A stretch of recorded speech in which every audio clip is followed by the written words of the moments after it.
These are the rules of the House. A UQ was put in, it was converted by the government to make a statement, so therefore it is on the government now to come forward with a statement. Thank you, Mr. Speaker. Let me make the statement as requested. Within the last couple of hours, a deal has been announced respectively by the Prime Minister and by President Trump. This deal will protect UK jobs while laying the groundwork for increased transatlantic trade and investment. To that end, I can inform the House that the deal we've secured reductions in the 25% tariffs imposed by the United States on the UK car industry.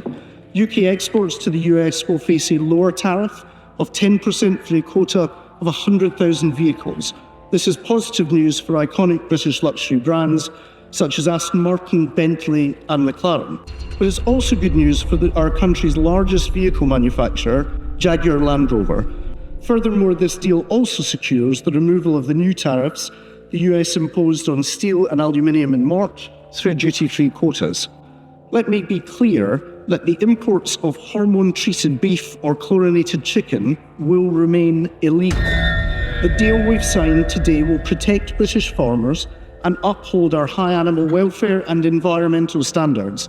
Any agricultural imports coming into the United Kingdom will have to meet our high SPS standards. In the coming years, the Government of the United Kingdom will continue to work to secure international agreements that uphold our national interest. For all of those reasons, Mr. Speaker, I commend this statement to the House. Shadow Secretary of State Andrew Griffith. Thank you, Mr. Speaker. But if I've understood the Minister correctly, we're still not back to the position as it was at the beginning of February. Perhaps he can clarify.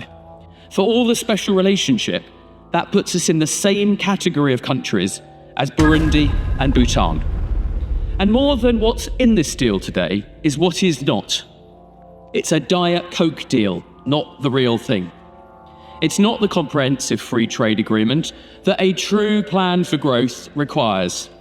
What about, Mr. Speaker, the film and television industry, who were being threatened earlier this week with a 100% tariff? And Mr. Speaker, what's the price of this deal? Will the Minister set out clearly to this House the trade-offs that have been made? How does this deal defend our beef, lamb, pork and poultry farmers? Does the deal protect the special status of Northern Ireland? Does it cover British overseas territories?